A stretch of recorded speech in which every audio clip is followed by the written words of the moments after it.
Gospel നിസിയുടെ Sayana സന്ദേശത്തിലേക്ക് ഏവർക്കും സ്വാഗതം.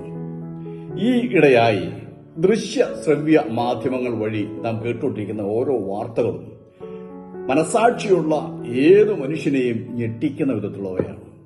ഭാവി വാഗ്ദാനങ്ങളെന്ന് നമ്മൾ മനസ്സിലാക്കി അതിനുവേണ്ടിയുള്ളതായ പോഷണം കൊടുത്ത് എല്ലാവിധത്തിലുള്ള സൗകര്യം ചെയ്തു കൊടുക്കുന്നതായ കൗമാരപ്രായക്കാർ ഇന്ന് പുഴുക്കളെ കൊന്നൊടുക്കുന്നത് പോലെ മനുഷ്യ ജീവനെ കുരുതി കഴിക്കുന്നതായിട്ട് നമ്മൾ കണ്ടും കേട്ടും ഇരിക്കുകയാണ്. ഇത് കേട്ടിട്ട് പലരും തലയിൽ കൈവച്ചിട്ട് തന്നെ പറയുന്നത് ഇങ്ങനെയാണ്, അതായത് ഇത് അടി കൊടുക്കാത്തതിന്റെ കുഴപ്പമാണ്, അല്ലെങ്കിൽ വളർത്തു ദോഷമാണ്. ആ മാതാപിതാക്കളെ ചീത്ത പറയുന്നു, അധ്യാപകരെ ചീത്ത പറയുന്നു, സർക്കാരിനെ ചീത്ത പറയുന്നു, ഇങ്ങനെ ചുറ്റുപാടുള്ള സകല വ്യക്തികളെയും ചീത്ത പറയുന്നതായ അനുഭവമാണ് ഇന്ന് നമ്മൾ കണ്ടുകൊണ്ടിരിക്കുന്നത്. എന്തുകൊണ്ടാണ് ഇങ്ങനെ സംഭവിക്കുന്നത്? അതായത് അച്ചടക്ക നടപടികൾ അവരുടെ മേൽ സ്വീകരിക്കുകയും അവർ ചെയ്യുന്ന തെറ്റുകൾക്ക് ചെറിയ ശിക്ഷ, വലിയ ശിക്ഷയല്ല ചെറിയ ശിക്ഷകൾ കൊടുത്ത് അവരെ നേരായ മാർഗത്തിലേക്ക് അവരെ നയിക്കാനായിട്ട് ഇടയായാൽ ഒരു പരിധിവരെ അവരെ നമുക്ക് നല്ല മാർഗത്തിലേക്ക് കൊണ്ടുവരാനായിട്ട് കഴിയും. കാരണം എന്താണെന്ന് ചോദിച്ചാൽ അവർക്ക് വേണ്ട ഭക്ഷണം കൊടുക്കുന്നത്, അവർക്ക് വേണ്ട വസ്ത്രം കൊടുക്കുന്നത്, അവർക്ക് വേണ്ടതായ ഫീസ് കൊടുക്കുന്നത്, അവർക്ക് വേണ്ട എല്ലാ സൗകര്യങ്ങളും ചെയ്തു കൊടുക്കുന്നതൊക്കെ മാതാപിതാക്കന്മാരായതുകൊണ്ട് മാതാപിതാക്കന്മാർക്ക് ഈ കാര്യം ഉത്തരവാദിത്വമുണ്ട് എന്നുള്ള കാര്യം മറന്നു പോകരുത്. എന്നാൽ ചിലർ കൊടുക്കുന്ന ശിക്ഷ എന്ന് പറഞ്ഞാൽ മർദ്ദനമുറയാണ്. അതുപോലെ തന്നെ പരിഹസിക്കുകയും നിന്ദിക്കുകയും ദൂഷിക്കുകയും ചെയ്യുന്നതായ മനോഭാവം ഇന്ന് പല സ്കൂളുകളിലും പല കോളേജുകളിലും അതുപോലെ തന്നെ പല വീടുകളിലും ഒക്കെ നടക്കുന്നുണ്ട്. ഇത് കണ്ടു കഴിഞ്ഞാൽ തന്നെ മിക്കവാറും അടിയുടെയൊക്കെ ആ വേദന അല്പസമയം കൊണ്ട് ചിലപ്പോൾ മാറിയേക്കാം. പക്ഷേ ആ കുഞ്ഞുങ്ങളുടെ മേൽ വരുന്നതായ പരിഹാസവും നിന്ദയും അവരുടെ ഹൃദയത്തിൽ വലിയ വേദനയായി അത് അവിടെ തന്നെ നിലകൊള്ളും.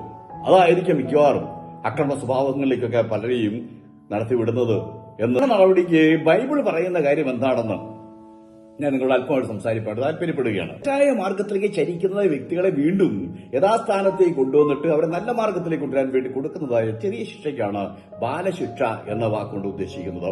എബ്രായ ലേഖനം 12-ാം അധ്യായം 6-ാമത്തെ വാക്യത്തിൽ ഇങ്ങനെ നമ്മൾ കാണുന്നുണ്ട്, കർത്താവ് താൻ സ്നേഹിക്കുന്നവനെ ശിക്ഷിക്കുന്നു, താൻ കൈക്കൊള്ളുന്ന ഏത് മകനെയും തല്ലുന്നു. എബ്രായ ലേഖനം 12-ാമത്തെ വാക്യമാണ് ഞാൻ നിങ്ങളെ വായിച്ചു കേൾപ്പിക്കുന്നത്. ഇതിന്റെ ചരിത്രമുണ്ട്. അതായത് ഇസ്രയേലിന്റെ ചരിത്രത്തിൽ ഇസ്രയേൽ മക്കൾ ദൈവം, അതായത് അവർക്ക് വേണ്ടി ദൈവം യുദ്ധം ചെയ്തു, അവർക്ക് വേണ്ടിയുള്ളതായ എല്ലാവിധമായ കാര്യങ്ങളും ചെയ്തു കൊടുത്തു, അവരെ സംരക്ഷിച്ചു, അവർക്കുള്ള ആഹാരം കൊടുത്തു, അവർക്കുള്ള എല്ലാ കാര്യങ്ങളും ദൈവം ചെയ്തു കൊടുത്തു. എന്നാൽ അവർ കാലാന്തരത്തിൽ അതെല്ലാം അവർ മറന്നുപോയി. അതായത് ഇവരെ സംരക്ഷിച്ച, ഇവരെ യുദ്ധത്തിൽ ഇവർക്ക് ജയം കൊടുത്ത, മഹാവ്യാധിയിൽ നിന്ന് രോഗത്തൊക്കെ വിടിവിച്ച ആ ദൈവത്തിന്റെ കൃപയെയും ദൈവത്തെയും മറന്നു കളഞ്ഞതുകൊണ്ട് അവരുടെ ആ മറവി മാറ്റിയെടുക്കാൻ വേണ്ടി ദൈവം കൊടുത്തതായ ചെറിയ ശിക്ഷയാണ് ഈ ബാലശിക്ഷ എന്ന പദം കൊണ്ട് ഉദ്ദേശിക്കുന്നത്. അവരെ വീണ്ടും ദൈവസ്ഥാനത്തേക്ക് മടക്കിക്കൊണ്ടുവരാൻ വേണ്ടിയിട്ടാണ്, അല്ലാതെ അവരെ കൊന്നുകളയാനോ നശിപ്പിച്ചു കളയാനോ അവരെ ആ വിധത്തിൽ നിന്ന് ഇല്ലായ്മ ചെയ്യുവാനോ ഒന്നും അല്ല ദൈവം ശ്രമിച്ചത്. അവരെ വീണ്ടും ആ മാർഗത്തിലേക്ക്, അഥവാ വീണ്ടും യഥാസ്ഥാനപ്പെടുത്തിയ നല്ല വഴിയിലേക്ക്, നന്മയിലേക്ക് കൊണ്ടുവരാൻ വേണ്ടിയാണ് ദൈവം ഈ ബാലശിക്ഷ കൊടുത്തത്. ഇത് തന്നെയാണ് സാധാരണ സ്കൂളുകളിലാണെങ്കിലും വീടുകളിലാണെങ്കിലും ചെയ്യേണ്ടത്. കുഞ്ഞുങ്ങളെ കൊല്ലാൻ വേണ്ടിയല്ല ആരും അങ്ങനെയുള്ള മർദ്ദനമുറകളോ അവരെ പരിഹസിച്ച് നശിപ്പിക്കാൻ വേണ്ടിയുള്ള അവരെ തിരസ്കരിക്കുകയോ അവർ നിന്ദിക്കുകയോ മറ്റുള്ളവരുടെ മുമ്പിൽ വെച്ച് തരം താഴ്ത്തി കാണിക്കുകയോ ചെയ്യുന്നതായ പ്രവണത പാടില്ല. അങ്ങനെയൊക്കെ വന്നു കഴിഞ്ഞാൽ നമുക്ക് നമ്മുടെ തലമുറ നഷ്ടപ്പെട്ടു പോകുമെന്നുള്ള കാര്യം നമ്മൾ മറന്നു പോകാതിരിക്കുക. ഇനി ദൈവമക്കൾ എന്നതിന്റെയും അതുപോലെ തന്നെ ദൈവത്തിന്റെ സ്നേഹം ഉറപ്പിച്ചു കൊടുക്കാൻ വേണ്ടിയാണ് ഈ ബാലശിക്ഷ ദൈവം കൽപ്പിച്ച് തള്ളിയിരിക്കുന്നത്. ഞാനൊരു വാക്യമുള്ളതിൽ ഞാൻ വായിച്ചു കേൾപ്പിക്കാം. സദൃശ്യവാക്യം 23-ാം അധ്യായം അതിന്റെ 13-14 വാക്യങ്ങൾ വായിക്കുമ്പോൾ ഇങ്ങനെ കാണുന്നുണ്ട്. അതായത് ഇവിടെ കൊടുത്തിരിക്കുന്ന കാര്യം ഇങ്ങനെയാണ്. ബൈബിൾ പറയുന്നത് ബാലന് ശിക്ഷ കൊടുക്കാതെ ഇരിക്കരുത്. ബാലന് എന്ത് ചെയ്തത്? ശിക്ഷ കൊടുക്കാതെ, ബാലനായാലും ബാലികയായാലും അവർ ശിക്ഷ കൊടുക്കാതെ ഇരിക്കരുത്. വടി കൊണ്ടടിച്ചാൽ അവൻ ചത്തുപോകില്ല. വടി കൊണ്ടവനെ അടിക്കുന്നതിനാൽ നീ അവന്റെ പ്രാണനെ പാതാളത്തിൽ നിന്ന് വിടുവിക്കും എന്ന് പറഞ്ഞാൽ, അതായത് ഏതെങ്കിലും തെറ്റായ മാർഗത്തിലേക്ക് ചരിക്കുന്നുവെന്ന് കണ്ടു കഴിഞ്ഞാൽ ആ ബാലനായാലും ബാലികയായാലും ചെറുപ്പത്തിൽ തന്നെ അവരെ അടിക്കണം, വടി കൊണ്ട് അടിക്കണം. എന്ന് പറഞ്ഞു കഴിഞ്ഞാൽ അവരെ മർദ്ദനമുറകളല്ല, അവരെ പരിഹസിച്ച് നിന്ദിച്ച് അവരെ തിരസ്കരിച്ച് ഇല്ലാതാക്കി കളയുക എന്നുള്ളതല്ല, അവരെ മറ്റുള്ളവരായിട്ട് താരതമ്യം ചെയ്തിട്ട് അവരുടെ ജീവിതത്തെ അങ്ങോട്ട് വല്ലാത്തൊരു പരിസ്ഥിതിയിലാക്കി കളയുക എന്നുള്ളതല്ല. ഇവരെ നമുക്ക് നേടിയെടുക്കാൻ വേണ്ടിയിട്ട് ചെറിയ തെറ്റുകൾ കാണുമ്പോൾ ചെറിയ ചെറിയ ശിക്ഷകൾ കൊടുത്തിട്ട് അവരെ നേരായ മാർഗത്തിലേക്ക് കൊണ്ടുവരണം. അതാണ് ഇവിടെ നമ്മൾ സദൃശ്യവാക്യം 23-ാം അധ്യായം 13-14 വാക്യങ്ങളിൽ ഞാൻ നിങ്ങളെ വായിച്ച് കേൾപ്പിച്ചത്. ഒരിക്കൽ കൂടി ഞാൻ അത് വായിച്ചു കേൾപ്പിക്കാം. ബാലന് ശിക്ഷ കൊടുക്കാതിരിക്കരുത്. വടി കൊണ്ടടിച്ചാൽ അവൻ ചത്തുപോകില്ല. വടി കൊണ്ട് അവനെ അടിക്കുന്നതിനാൽ നീ അവനെ പാതാളത്തിൽ വിടുവിക്കും എന്ന് പറഞ്ഞു കഴിഞ്ഞാൽ എന്നേക്കുമായി നശിച്ചു പോകാതിരിക്കാൻ വല്ല ജയിലുകളിലോ അല്ലെങ്കിൽ മറ്റേതെങ്കിലും വിധത്തിലോ ആത്മഹത്യയിലേക്കോ മറ്റേതെങ്കിലും നഷ്ടപ്പെട്ടു പോകാതിരിക്കാൻ വേണ്ടിയിട്ട് അവരെ ബാലശിക്ഷ കൊടുക്കണമെന്നാണ്. ചെറിയ തെറ്റുകൾക്ക് ചെറിയ ശിക്ഷ കൊടുത്ത് അവരെ കൊണ്ടുപോകണം. അല്ലാതെ അവരെ മർദ്ദനമുറകളൊന്നും കുഞ്ഞുങ്ങളുടെ മേല് അടിച്ചേൽപ്പിക്കരുത്, അടിക്കരുത് എന്നുള്ള കാര്യം മറന്നു പോവുകയും ചെയ്യരുത്. അതായത് നമ്മൾ കാണുന്നത് ഇസ്രായേലിനെ സംബന്ധിച്ചിടത്തോളം കാണുന്നത് ഇസ്രായേലിന്റെ റബ്ബിമാര്, അതായത് അവരുടെ അധ്യാപകർ, അവർ കുഞ്ഞുങ്ങളെ വിളിക്കുന്നത് എങ്ങനെയാണെന്ന് അറിയാം? മക്കളെ എന്നാണ് പറയാം, മക്കൾ.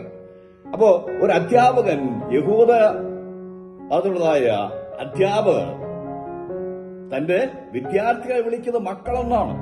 അപ്പോൾ മക്കൾക്ക് കൊടുക്കേണ്ടതായ സ്നേഹവും ആ ബഹുമാനവും ആ ആദരവും അതേപോലെയാണ് എന്നറിയാവുന്ന ഒരു റബ്ബി തന്റെ വിദ്യാർത്ഥികളെ പഠിപ്പിച്ചു കൊടുക്കുന്നത്. അതുകൊണ്ട് ഒരു കാരണവശാലും ആ അധ്യാപകരിൽ നിന്ന്, ആ റബ്ബിയിൽ നിന്ന് ഈ കുഞ്ഞുങ്ങളാരും നഷ്ടപ്പെട്ടു പോകാൻ ഇട വരാറില്ല. അതാണ് ആ കാര്യങ്ങൾ നമുക്ക് മനസ്സിലാക്കാനായിട്ട് കഴിയും. ശ്രദ്ധിക്കണേ.